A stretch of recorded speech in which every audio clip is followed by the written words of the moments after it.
मंडळी, स्वागत आहे तुमचं माझ्या मिनी ब्लॉगमध्ये. तर इंगळे साहेबांनी ऑनलाईन मागवलेला आहे एक सरप्राईज. ते काय आहे मलाही माहिती नाही आणि अनबॉक्सिंग करण्यामध्ये तर माझा कुणी हात पकडू शकत नाही. ते तर तुम्हाला माहितीच आहे, कारण अनबॉक्सिंग मी व्यवस्थित करत नाही.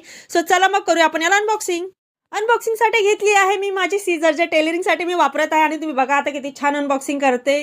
एले हे काय डब्यात डबा आणि त्याच्यामध्ये आहे ब्रश आणि पेस्ट ठेवण्यासाठी एक इन्स्ट्रुमेंट. आणि त्याच्यासोबत आलेला आहे डबल टेप आणि यासाठी घ्यायची आहे इंगळे साहेबांची मदत. इंगळे साहेबांच्या कठीण परिश्रमानंतर त्यांनी त्या पेस्टला आता त्या बॉक्समध्ये मॅनेज केलेलं आहे. सो तुम्ही बघतच आहात. आता नंतर आहे बाथरूमची कामगिरी.